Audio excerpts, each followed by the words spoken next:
आपण बघत आहात आपल्या हक्काचं वायस न्यूज। आज सायंकाळी 6 ते 7 वाजेच्या सुमारास बुलढाणा जिल्ह्यासह जालना जिल्ह्यात मोठ्या प्रमाणात गारपीट झाली असून यामध्ये शेतकऱ्यांचं मोठ्या प्रमाणात नुकसान झालं आहे। अचानक झालेल्या या गारपिटीमुळे शेतकऱ्यांच्या शेती पिकाचं व फळबागेचं अतोनात असं नुकसान झालं आहे। संपूर्ण शेतामध्ये व रस्त्यावर गारांची ठीक साचली असून शेतीचं मोठ्या प्रमाणावर नुकसान झालं आहे।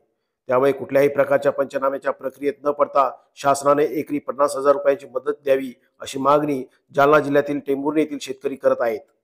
गारांचं हे भयावह चित्र बघून आपलं मन देखील विचलित होऊ शकतं। एक वेळ संपूर्ण व्हिडिओ निश्चित बघा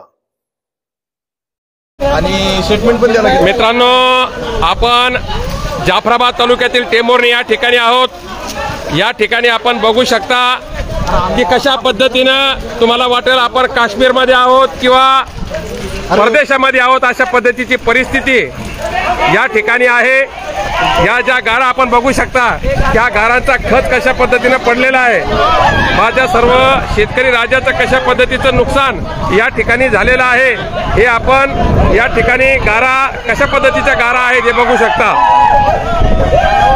हे अशा पद्धतीची गार अशा पद्धतीच्या गारा या ठिकाणी पडलेल्या आहे। माझ्या शेतकऱ्याचं कधी न भरून येणारा अतोनात असं नुकसान या ठिकाणी झालेलं आहे।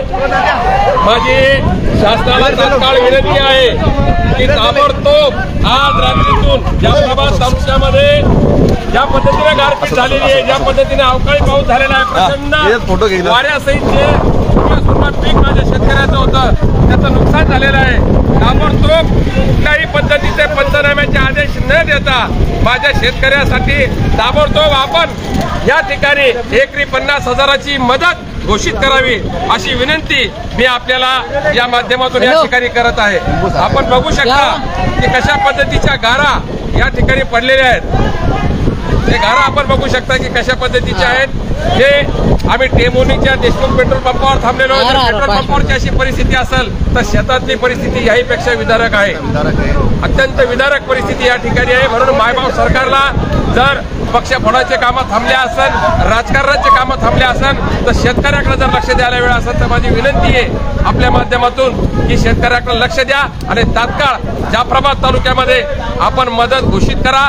आपण जाफराबाद तालुका अगोदर दुष्काळग्रस्त घोषित केला नव्हता, शेतकऱ्यांची थट्टा या सरकारने लावलेली आहे। म्हणून या भागाचे खासदार केंद्रीय मंत्री रावसाहेब पाटील दानवे आणि या भागाचे आमदार संतोष पाटील दानवे यांना माझी विनंती आहे की तात्काळ आपली सत्ता त्या ठिकाणी आहे तर तात्काळ मदत घोषित करा। नुसतं शेतकऱ्याला भेटी देऊन तोंडाला पाणी पुसायचे कामं करू नका। आपल्या हक्काचं वायस न्यूज चॅनल जर आपण सबस्क्राइब केलं नसेल तर आजच सबस्क्राइब करा आणि हो, बेलचं बटन देखील दाबण्यास विसरू नका। आपण बघणार आहोत बुलढाणा लोकसभा